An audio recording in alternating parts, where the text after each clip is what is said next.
Shalom, selamat malam Bapak Ibu Saudara yang dikasihi Tuhan. Tentunya di hari yang berbahagia ini Tuhan masih kesempatan kita untuk menikmati hadirat Tuhan, belajar mengerti kebenaran firman Tuhan. Dan hari ini kita akan lanjutkan pembelajaran firman Tuhan. Itu diambil dalam Keluaran pasal yang ke-19 dengan perikop Tuhan menampakkan diri di Gunung Sinai. Saya berdoa, saya percaya bahwa hari ini kebenaran firman Tuhan akan menguatkan setiap kita. Tapi sebelum itu Bapak Ibu Saudara, saya ajak Bapak Ibu Saudara untuk mari kita sama-sama naikkan pujian penyembahan yang terbaik. Kita undang hadirat Tuhan supaya sungguh firman Tuhan dapat kita rasakan, bahkan dapat kita aplikasikan dalam kehidupan yang sehari-hari. Karena Alkitab dengan jelas berkata bahwa di dalam roh Tuhan ada kemerdekaan, ada kebenaran. Kami bersyukur Tuhan. Mari saya undang Bapak Ibu Saudara untuk naikkan pujian penyembahan kita di hadapan Tuhan. Haleluya. Kami bersyukur Tuhan, Engkau Tuhan yang baik. Mari Bapak Ibu Saudara kita naikkan pujian kita. Di mana Bapak Ibu Saudara berada, kami percaya bahwa hadirat Tuhan tidak dapat dibatasi ruang dan waktu. Haleluya. Dan Tuhan disenangkan oleh pujian penyembahan kita. Kami bersyukur. Kirabayara larabashanda. Haleluya. Terima kasih Tuhan. Mari Bapak Ibu Saudara, Engkau Tuhan yang besar, Engkau Bapa yang baik. Haleluya.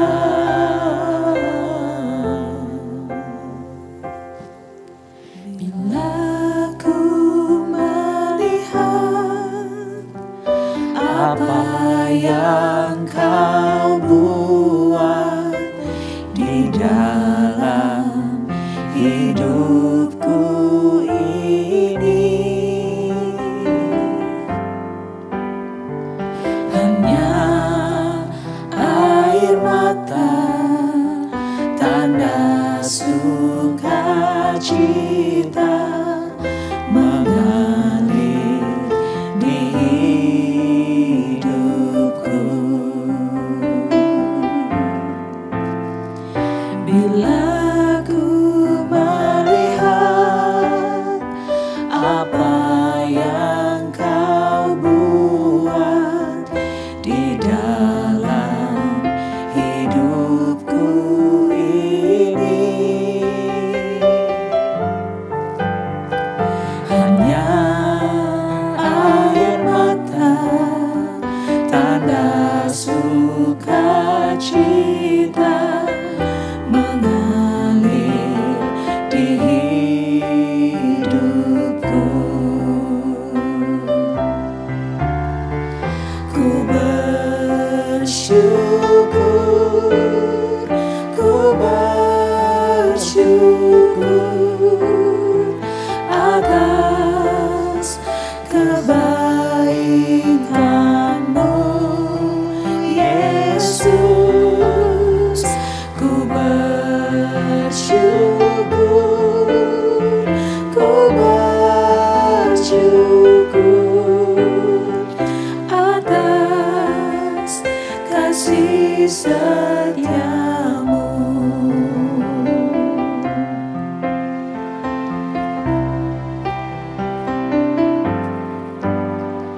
Bila ku melihat apa yang Kau buat di dalam hidupku ini,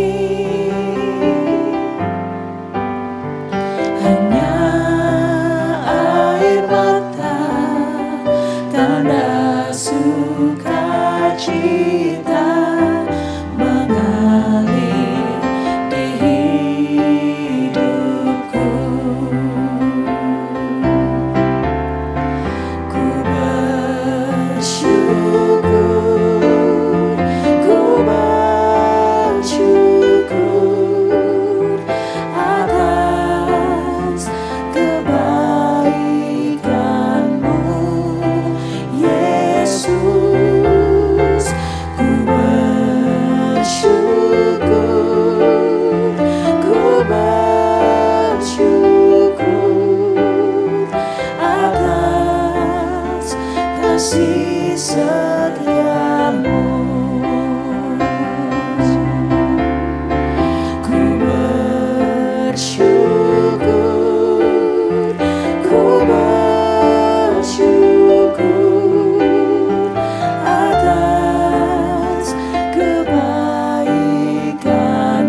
Terima kasih Tuhan. Terima kasih Bapa.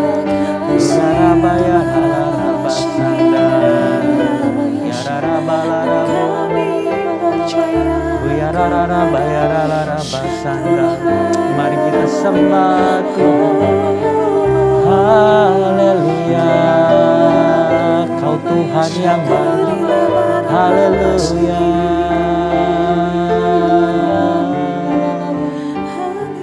Kami mengasihi-Mu Tuhan. Haleluya. Kami percaya kepada-Mu Tuhan. Aku percaya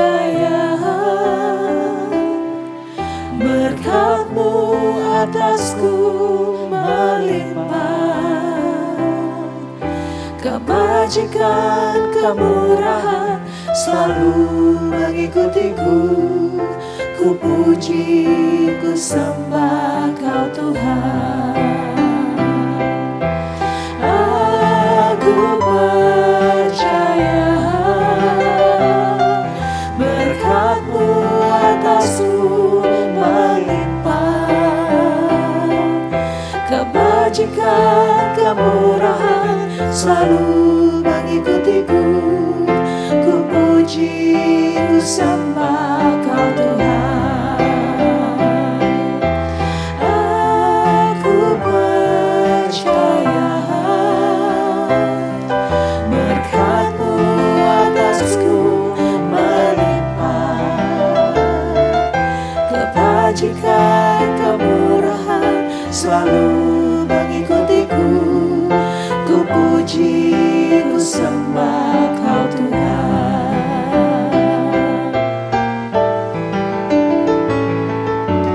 Aku percaya berkat-Mu atasku melimpah, kebajikan, kemurahan selalu mengikutiku. Ku puji, ku sembah Kau Tuhan. Aku percaya, aku percaya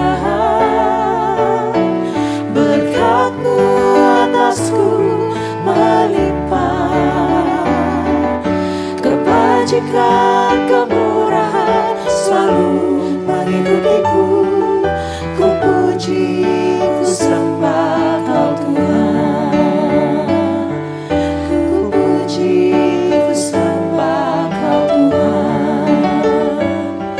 Ku puji, ku sembah Kau Yesus.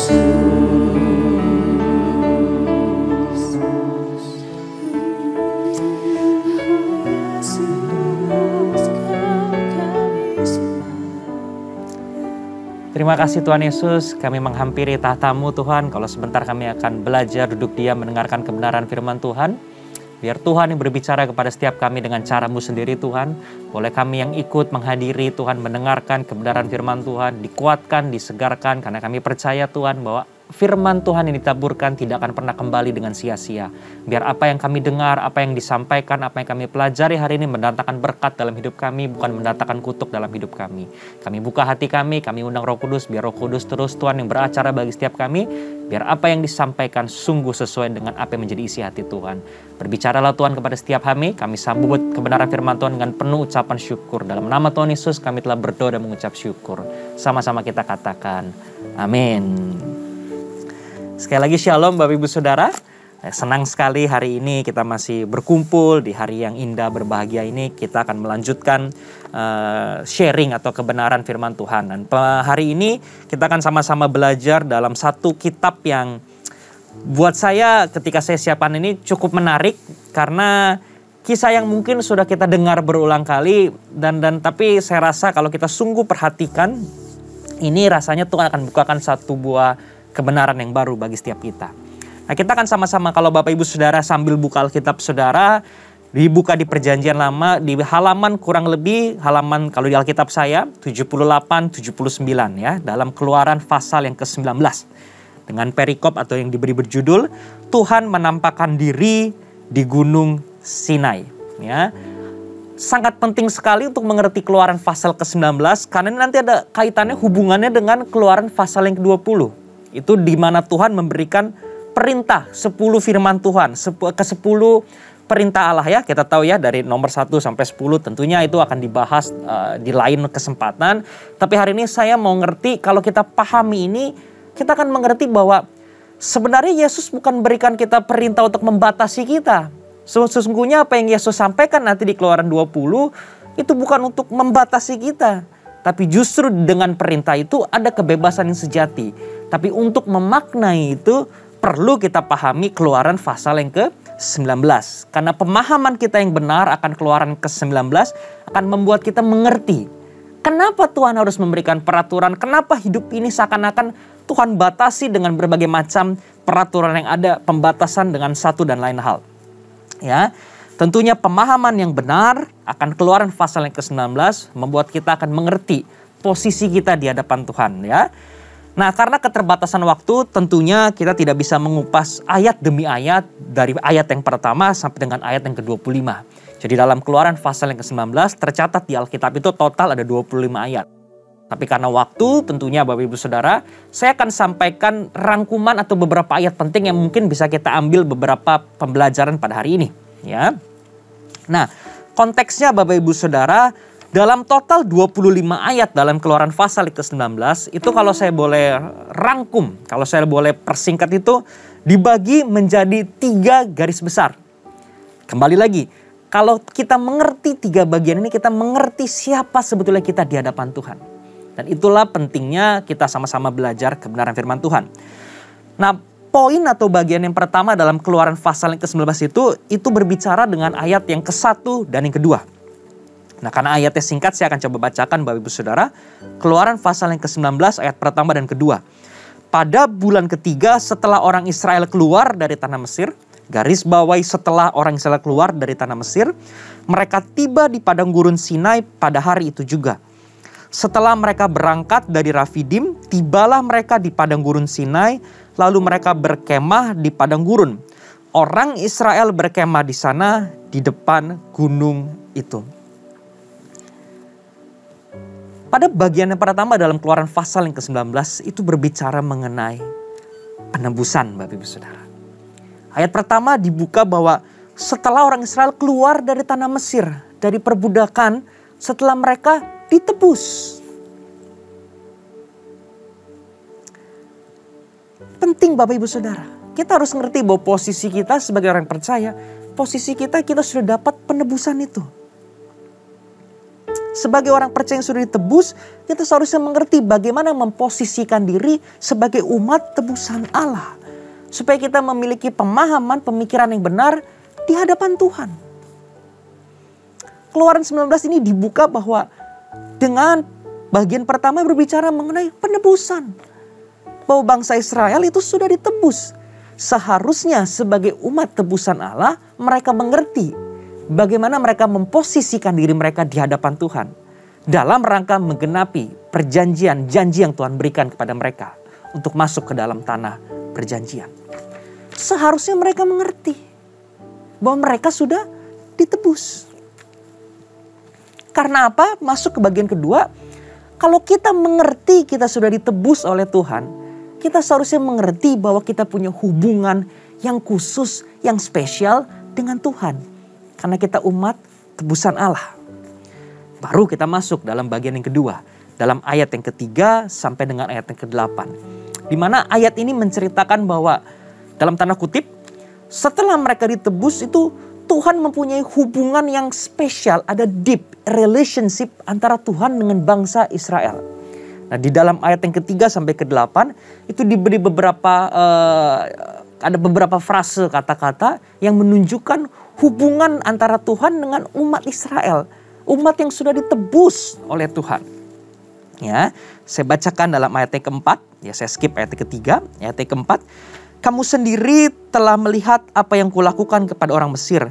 Dan bagaimana aku telah mendungkung kamu di atas sayap Raja Wali dan membawa kamu kepadaku. Hubungan itu dijelaskan yang pertama adalah bahwa Yesus itu telah melindungi mereka, telah mendukung mereka seperti sayap Raja Wali melindungi. Dan saya coba ketika saya renungkan ini, di Alkitab itu banyak bercerita, banyak menggunakan ilustrasi perumpamaan mengenai burung Raja Wali. Burung yang spesial, yang rela melakukan apapun untuk melindungi anaknya. Bahkan di Ulangan 32 ayat 11, Bapak Ibu Saudara, di situ diceritakan mengenai kekuatan atau sayap burung Raja Wali. Ulangan 32 ayat yang ke-11 dikatakan, laksana Raja Wali menggoyang bangkitkan isi sarangnya, melayang-layang di atas anak-anaknya, mengembangkan sayapnya, menampung seekor dan mendukungnya di atas kepaknya. Demikianlah Tuhan sendiri menuntun dia, dan tidak ada Allah asing menyertai dia. Laksana Raja Wali melayang, mengembangkan sayapnya, menampung seekor di atasnya, melindungnya, mendukungnya di atas kepaknya. Kalau kita ngerti Bapak Ibu Saudara, kalau kita memposisikan diri sebagai umat ini tebus, kita mengerti bahwa Yesus menjaga melindungi kita. Seperti layaknya burung Raja Wali yang mendukung, yang melindungi. Bukan hanya itu saja Bapak Ibu Saudara. Kalau kita mengerti gak hanya berhenti di situ. Di ayat yang kelima dikatakan, jadi sekarang jika kamu sungguh-sungguh mendengarkan firman-Ku dan berpegang pada perjanjian-Ku, maka kamu akan menjadi harta kesayangan-Ku sendiri dari antara segala bangsa. Sebab akulah yang empunya seluruh bumi. Ditujukan lagi betapa spesialnya hubungan itu, bahwa dikatakan bahwa mereka seperti harta kesayangan-Ku sendiri. Harta kesayangan. Saya ingat lagi ketika saya baca cross-check Alkitab, ada lagi ayat yang menceritakan bagaimana spesialnya kita di hadapan Tuhan. Dalam Ulangan pasal yang ke-4 ayat ke-20. Sedangkan Tuhan telah mengambil kamu dan membawa kamu keluar dari dapur peleburan besi dari Mesir untuk menjadi umat miliknya sendiri.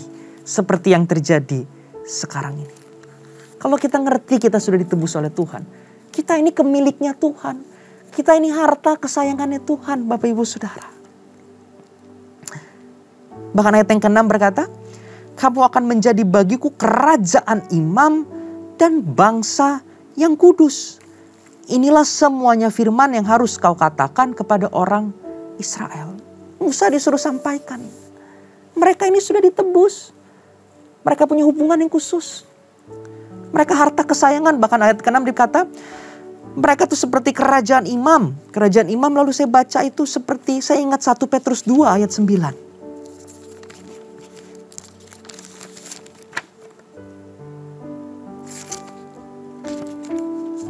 Tetapi kamulah bangsa yang terpilih. Kita dipilih oleh Tuhan. Imamat yang rajani. Bangsa yang kudus, umat kepunyaan Allah sendiri. Supaya kamu memberitakan perbuatan-perbuatan yang besar dari Dia. Yang telah memanggil, menebus, membebaskan kamu keluar dari kegelapan kepada terangnya yang ajaib. Dan kita adalah bangsa yang kudus. Tadi Keluaran 19 ayat yang ke-6. Lalu saya ingat Imamat 20 ayat yang ke-26. Di mana Alkitab berkata, kuduslah kamu bagiku sebab aku ini Tuhan kudus. Dan aku telah memisahkan kamu dari bangsa-bangsa lain supaya kamu menjadi milikku. Jadi dalam Keluaran 19 ini kita udah belajar Bapak Ibu Saudara. Kita harus mengerti bahwa kita sudah ditebus. Posisi kita jelas ditebus. Dan karena kita sudah ditebus oleh Tuhan, kita mempunyai sebuah hubungan yang khusus dengan Tuhan.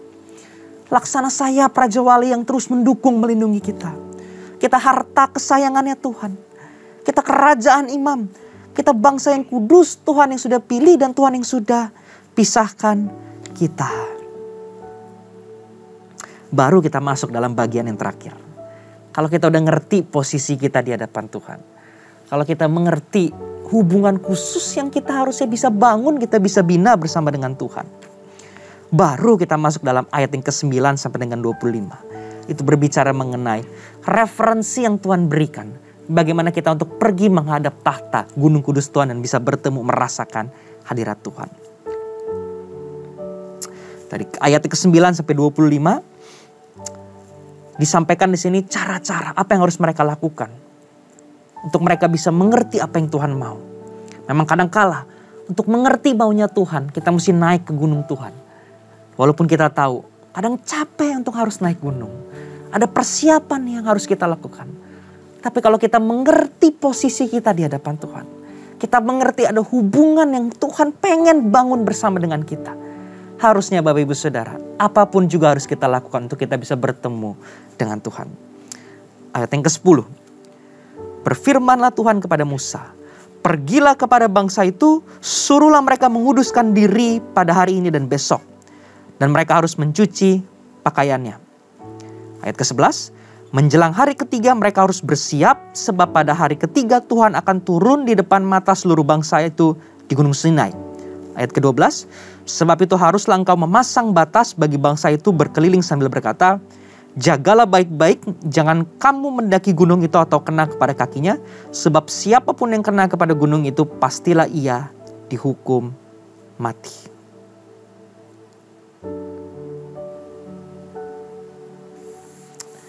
Sepanjang ayat ini Tuhan cerita bahwa kalau kita mengerti posisi kita mengerti hubungan yang kita punya dengan Tuhan, kita harus pergi menghadap tatanya Tuhan. Dan di sini di dalam ayat 10 sampai 12 Tuhan sampaikan bagaimana terlalu sering kita bertanya, bagaimana kita bisa bertemu dengan Tuhan? Bagaimana kita bisa merasakan hadirat Tuhan? Dan lewat saya berdoa lewat ayat yang pasal ke-19 ini, kita mengerti Bapak Ibu Saudara. Yang pertama, bagaimana cara kita bisa naik ke gunungnya Tuhan? Alkitab dengan jelas berkata di ayat yang ke-10, suruhlah mereka menguduskan diri. Mari setiap kali kita mau menghampiri tata Tuhan, mari kita menguduskan diri kita. Memang kita penuh dengan dosa, memang kita tidak layak. Tapi ada baiknya sebelum kita menghadap tata Tuhan, mari kita menguduskan diri. Kita minta ampun kepada Tuhan atas semua dosa dan kesalahan kita. Baik yang kita lakukan sadar maupun tidak sadar. Bapak Ibu Saudara, saya tumbuh dalam keluarga Kristiani. Sedari kecil saya tumbuh di sekolah minggu. Dan saya selalu ingat mama saya, orang tua saya itu selalu ajarkan begini. Setiap kali sebelum mulai ibadah, duduk, berdoa, minta ampun. Dan itu saya lakukan sampai sekarang. Setiap kali saya mau duduk atau sebelum saya melayani, ya mungkin saya berdoa ya sendiri aja gitu. Dalam hati saya bilang apa? Tuhan, saya mau melakukan ini, saya mau beribadah, saya mau melayani. Saya minta ampun atas kesalahan saya. Baik sengaja maupun tidak sengaja, saya mau siapkan hati saya dengan baik, dengan benar. Kalau ada dosa kesalahan, saya minta ampun. Boleh ketika saya beribadah, ketika saya melayani Tuhan, itu jadi berkat, bukan jadi kutuk dalam hidup saya. Amin. Jadi kalau saudara rindu bertanya, bagaimana cara menghadap Tuhan? Yang pertama, menguduskan diri. Dan yang kedua, Alkitab berkata ayat yang ke-11, menjelang hari ketiga mereka harus bersiap. Persiapkan diri. Persiapkan diri. Siapkan diri kita sebelum menghadap Tuhan. Memang tidak mudah, memang banyak hal yang mesti, tapi memang itulah bagian yang harus kita lakukan. Karena Dia adalah Allah yang kudus. Dan sudah selayaknya kita mempersiapkan diri kita sebelum menghadap tahtanya yang kudus. Dan yang ketiga, ayat ke-12, bagian A, sebab itu haruslah engkau memasang batas bagi bangsa itu berkeliling. Sambil berkata, bisa dibaca lanjut sendiri. Batas. Ada batas, ada aturan yang harus kita ikuti. Berapa banyak di antara kita anggap remeh hadirat Tuhan. Apalagi dengan sekarang Bapak Ibu Saudara ya. Ya kadang pun saya juga ngaku ya, selama pandemi kita ibadah seperti nonton TV. Bisa sambil makan, sambil lihat handphone. Bisa di stop, pause dulu, ke toilet dulu, nanti bisa play lagi. Tapi lewat hari ini, mari kita ingat Bapak Ibu Saudara. Ada batas-batas tertentu yang tidak boleh kita langgar. Ketika saya ingat dibaca ini, nanti kalau Bapak Ibu Saudara lanjut gitu ya, dari ayat 12 sampai ke bawah, itu rasanya peraturannya begitu banyak.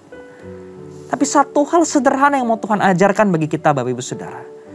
Jangan kita anggap remeh hadirat Tuhan.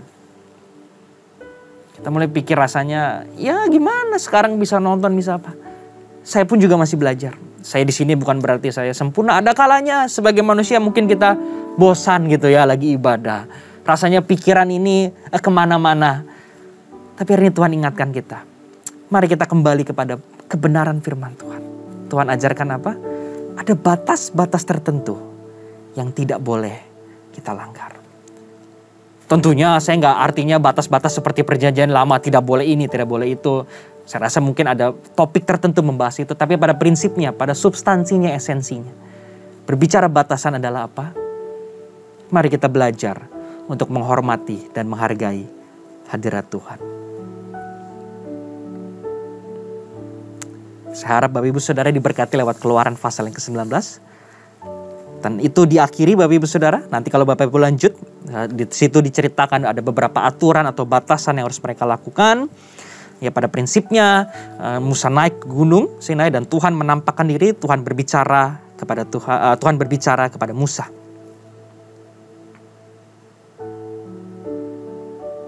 Ya, Tuhan berbicara kepada Musa. 21 kemudian Tuhan berfirman kepada Musa, turunlah, peringatkanlah kepada bangsa itu supaya mereka jangan menembus, mendapatkan Tuhan hendak melihat sebab tentulah banyak dari mereka akan binasa. Juga para imam yang datang mendekat kepada Tuhan haruslah, sekali lagi diulangi, menguduskan dirinya supaya Tuhan jangan melanda mereka. Lalu berkatalah Tuhan kepada Musa, tidak akan mungkin bangsa itu mendaki gunung Sinai ini sebab engkau sendiri memperingatkan kepada kami demikian, pasanglah batas sekeliling gunung itu dan nyatakanlah itu kudus. Lalu berfirman Tuhan kepadanya, pergilah, turunlah, kemudian naiklah pula engkau bersama Harun, tetapi para imam dan rakyat tidak boleh menembus untuk mendaki menghadap Tuhan, supaya mereka jangan dilandanya. Lalu turunlah Musa mendapatkan bangsa itu dan menyatakan hal itu kepada mereka. Ya, tentunya saya tidak bahas secara alkitabiah, kenapa hanya ini yang boleh, apakah hadirat Tuhan dibatas untuk orang tertentu. Saya yakin percaya secara maksud kebenaran firman Tuhan, hadirat Tuhan itu untuk semua orang. Tapi saya lebih bahas kepada substansinya. Memang hadirat Tuhan untuk semua orang, tapi kita harus mengerti, memposisikan diri kita yang benar di hadapan Tuhan. Mari kita menguduskan diri kita sebelum menghadap Tuhan. Persiapkan diri kita. Siap sedia terus. Siap sedia menjadi penting Bapak Ibu Saudara. Dan ketiga, batasan berbicara apa? Mari kita menghargai dan menghormati hadirat Tuhan. Saya akhiri Bapak Ibu Saudara, pembelajaran firman Tuhan hari ini. Kita lihat di akhir cerita Musa ketika dia lakukan apa yang Tuhan berikan, dia akhirnya Musa bertemu dengan Tuhan dalam tanda kutip. Tapi saya mau akhiri begini Bapak Ibu Saudara. Pemahaman kita yang benar memberikan kita sudut pandang yang benar dalam kita menjalani hidup ini. Berbicara hadirat Tuhan itu untuk semua orang. Tapi mungkin tidak semua orang bisa merasakan hadirat Tuhan. Hadirat Tuhan pasti untuk semua orang. Tuhan tidak pernah membeda-bedakan. Tapi pertanyaannya, tidak semua orang bisa merasakan hadirat Tuhan. Tapi dalam pasal ke-19 ini, kalau kita mengerti bahwa kita sudah ditebus oleh Tuhan. Kalau kita ngerti kalau seharusnya kita sudah ditebus oleh Tuhan. Kita harusnya mengerti ada hubungan yang spesial antara Tuhan dengan kita. Kalau kita ngerti kita punya hubungan yang spesial dengan Tuhan, harusnya kita mengerti bahwa seharusnya kita bisa merasakan hadirat Tuhan. Asal kita menguduskan diri kita, persiapkan diri kita, dan kita jangan pernah anggap remeh hadirat Tuhan. Memang rasanya ada banyak proses, ya tapi itulah perjalanan mengiring Tuhan. Sekali lagi saya mau katakan, hadirat Tuhan pasti untuk semua orang. Tapi mungkin tidak semua orang bisa merasakan hadirat Tuhan. Bagian kita, ngerti kita sudah ditebus. Kita punya hubungan yang khusus. Dan merasakan hadirat Tuhan, memang ada banyak yang harus kita korbankan. Kalau kita udah ngerti posisi ini Bapak Ibu Saudara, baru nanti kita masuk 10 firman kita ngerti. Bahwa Tuhan ciptakan 10 firman itu bukan untuk membatasi kita. Tapi karena kita ngerti, karena kita punya hubungan dengan Tuhan. Tuhan mau hidup kita dalam keteraturan. Nah, saya nggak bahas Keluaran pasal ke-20. Nanti mungkin pembicaraan akan membawakan yang mengajarkan dengan yang begitu luar biasa. Tapi saya mau sampaikan. Pahamilah posisi kita di hadapan Tuhan. Ya, sekali lagi saya mau ingatkan dan saya sangat diberkati ketika saya siapkan ini. Ya memang di 19 ini nggak ada beberapa mungkin nggak semua orang ketemu dengan hadirat Tuhan. Ya hanya Musa, nanti hanya Harun. Ada beberapa orang dibatasi. Tapi saya mau sampaikan begini. Hadirat Tuhan pasti untuk semua orang. Tapi mungkin tidak semua orang bisa merasakan hadirat Tuhan. Tapi mari kita belajar mengerti. Supaya kita bisa menjadi bagian dari orang yang bisa merasakan, menikmati hadirat Tuhan. Tuhan Yesus memberkati. Ibu saudara diberkati oleh kebenaran firman Tuhan. Izinkan saya mengakhiri pembelajaran hari ini. Mari kita bersatu di dalam doa. Terima kasih Tuhan Yesus buat kebenaran firman Tuhan yang Tuhan sampaikan kepada setiap kami. Kami mengerti posisi kami di hadapan Tuhan. Mungkin tidak secara harafiah memang Tuhan tebus kami dari perbudakan, tapi Tuhan memang sudah menebus kami di atas kayu salib. Sehingga harusnya kami sadar, kami mengerti bahwa ketika Tuhan sudah menebus kami, Tuhan akan membangun hubungan yang indah bersama dengan kami. Seperti Raja Wali, Tuhan membungkus kami semua dengan sayap Raja Wali, di bawah naungan Raja Wali. Tuhan pengen kami menjadi bangsa yang kudus, umat pilihan Tuhan, bahkan kami harta kesayangan Tuhan, Tuhan katakan. Sehingga dari situ kami mengerti ketika kami punya hubungan yang khusus dengan Tuhan. Seharusnya kami berupaya lebih giat lagi untuk mencapai, merasakan hadirat Tuhan. Kami mau belajar untuk terus menguduskan diri kami. Kami mau belajar terus siap sedia mempersiapkan diri kami untuk menghadap Tuhan. Bahkan lebih daripada itu kami belajar untuk mengerti batasan. Dalam arti kata kami mau belajar untuk menghormati hadirat Tuhan. Kami tidak mau anggap remeh hadirat Tuhan. Kami tidak mau anggap remeh kuasa Roh Kudus. Terima kasih Tuhan Yesus. Kami bersyukur sebelum kami mengakhiri Bible Study hari ini. Saya rindu untuk memberkati Bapak Ibu Saudara. Mari kita sama-sama angkat tangan. Kita terima berkat yang berlimpah-limpah daripada Roh Kudus. Tuhan memberkati engkau berlimpah-limpah. Tuhan memberkati engkau dan menyinari engkau dengan wajahnya. Diberkatilah engkau pada waktu engkau masuk dan diberkatilah engkau pada waktu engkau keluar. Apapun yang tanganmu kerjakan, Tuhan buat berhasil karena ada penyertaan Tuhan dalam hidupmu. Engkau diberkati untuk menjadi berkat karena lewat hidupmu nama Tuhan dipermuliakan. Mulai dari saat ini sampai dengan selama-lamanya, bahkan sampai Yesus datang kedua kali. Mari sama-sama yang sudah diberkati, kita katakan amin.